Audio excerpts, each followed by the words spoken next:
नमस्कार, आप देख रहे हैं पठान ऑफिशियल 8619 यूट्यूब। सच में पृथ्वी खत्म होने वाली है और 2060 में पृथ्वी का अंत पूरी तरीके से हो जाएगा।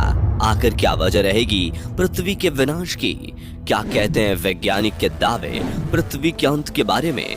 और क्या जिस तरह हजारों साल पहले धरती पर से डायनासोर पूरी तरह से खत्म हो गए थे, क्या उसी तरह से इस बार भी पृथ्वी के विनाश में खत्म होने की बारी इंसानों की है? और पृथ्वी का अंत 2029 में होगा या 2060 में?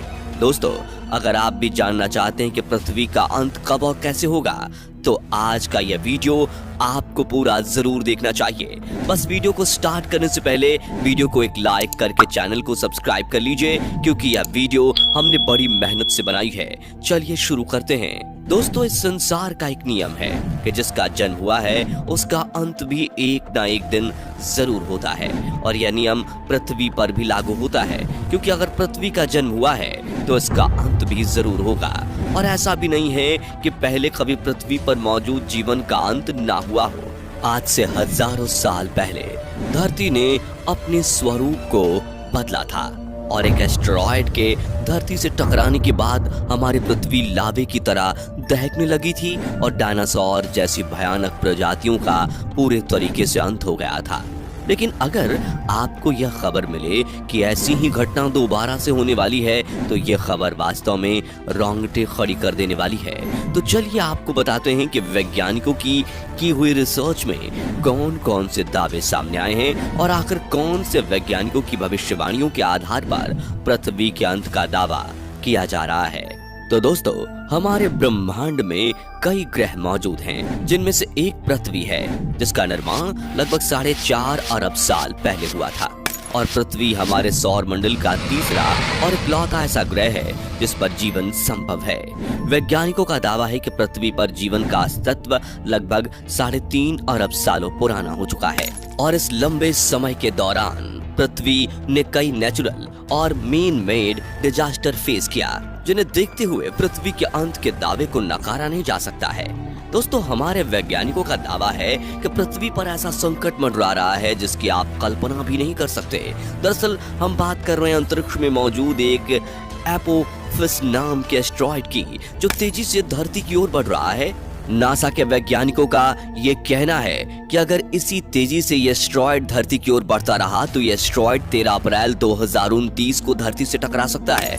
इस एस्टेरॉयड को साल 2004 में किट पीक नेशनल ऑब्जर्वेटरी के माध्यम से पहली बार देखा गया था।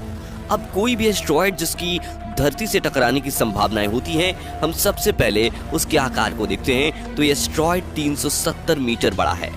अगर कंपैरिजन करें तो यह पेरिस के एफिल टावर से भी ज्यादा लंबा है, और जब साल 2004 में इसे डिस्कवर किया गया था, तब इसके डायरेक्शन को ट्रेस करने के बाद यह पता चला कि यह 2029 में हमारी धरती से टकरा सकता है। लेकिन वैज्ञानिकों का कहना है कि अगर यह धरती से टकराता नहीं भी है तो यह धरती के बहुत ही पास से गुजरेगा।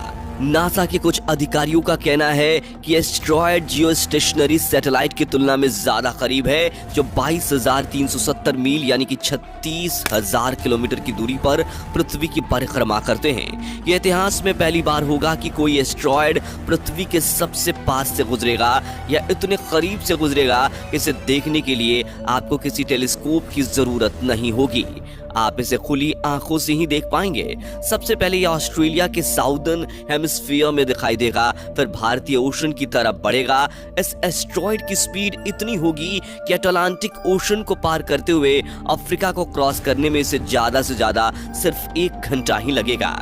जब यह हमारी धरती के करीब से गुजरेगा तब इसकी चमकती हुई रोशनी हमारे चंद्रमा से भी ज्यादा होगी। इस समय इसकी धरती से दूरी बस 30,000 किलोमीटर की होगी, जो कि धरती से चांद की दूरी से करीब 12 गुना कम है।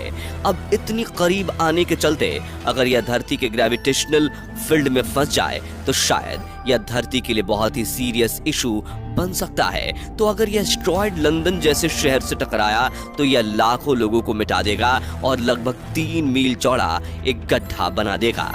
हालांकि ब्रह्मांड में कई ग्रह और उल्कापिंड बार बार पृथ्वी के आसपास से गुजरते हैं, लेकिन हमारी पृथ्वी से टकराए बिना ये ब्रह्मांड में घूमते रहते हैं और हमें इससे कोई खतरा नहीं होता। लेकिन सन 1994 में ब्रह्मांड में खौफनाक मंजर हुआ, जिसमें पृथ्वी के बराबर के 10 से 12 उल्कापिंड सौर मंडल के जुपिटर ग्रह से टकराए थे और महाप्रलय का कारण बने थे।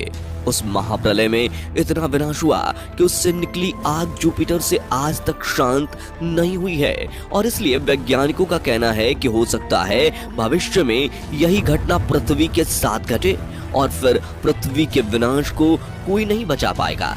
वहीं एक दावा यह भी कहता है कि हो सकता है कि भविष्य में ज्वालामुखियों के फटने से पृथ्वी का विनाश संभव हो, क्योंकि ज्वालामुखी के फटने से गर्म और खतरनाक गैसों के साथ राख, लावा और दहकती हुई खतरनाक विशाल चट्टानें पृथ्वी से बाहर निकलती हैं, जो विनाशकारी नुकसान का कारण बनती हैं। 1816 में इंडोनेशिया के माउंट टाम्बोरा नाम के ज्वालामुखी के फटने से जो तबाही मची थी, उसने 1.5 लाख लोगों को मौत की नींद सुला दिया था।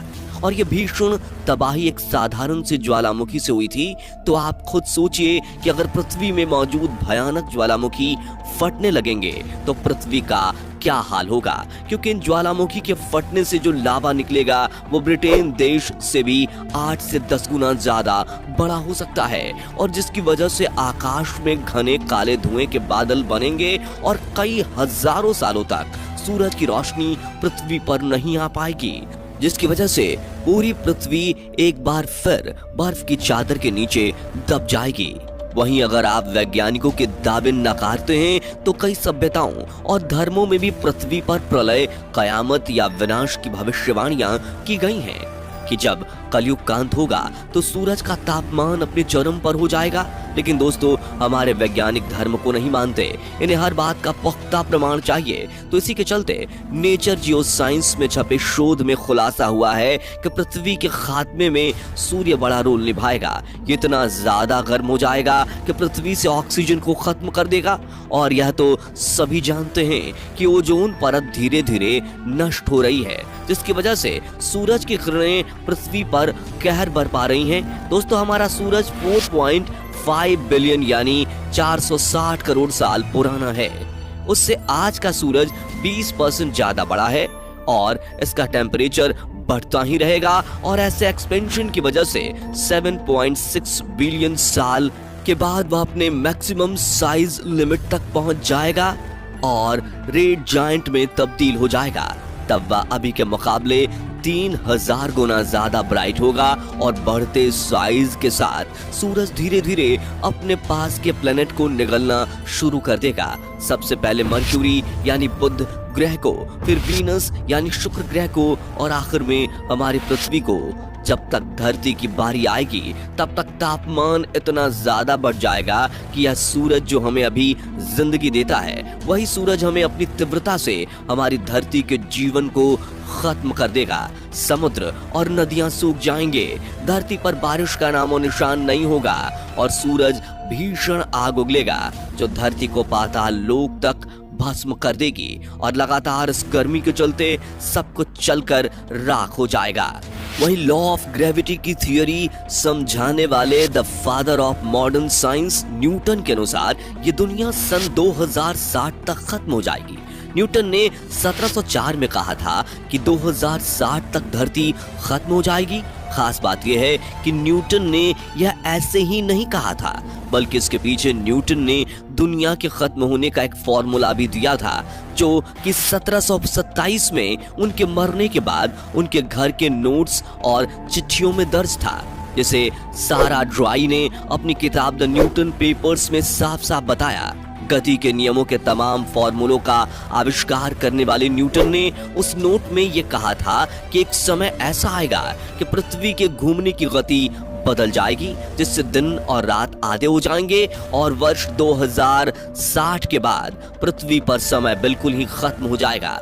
यानी कि किसी भी सूरत में दुनिया 2060 से आगे नहीं बढ़ने वाली। न्यूटन ने ग्रेविटी और दूसरे ग्रहों को भी अपनी भविष्यवाणी का आधार बनाया था। तो दोस्तों, इस बात को नकारा नहीं जा सकता कि पृथ्वी के खत्म होने की भविष्यवाणी प्राचीन काल से ही की जा रही है, और इन भविष्यवाणियों के सही साबित होने की आशंका तब बढ़ जाती है जब बार बार हमारे पृथ्वी को किसी न किसी खतरे का सामना करना पड़ता है। तो एक ना एक दिन पृथ्वी का विनाश तो होना ही है। उम्मीद करते हैं आपको आज का वीडियो पसंद आया होगा। वीडियो अच्छा लगा हो तो वीडियो को लाइक कीजिएगा, चैनल को सब्सक्राइब कीजिएगा और ज्यादा से ज्यादा लोगों तक वीडियो को शेयर कीजिएगा ताकि यह जानकारी हर किसी को मिल सके।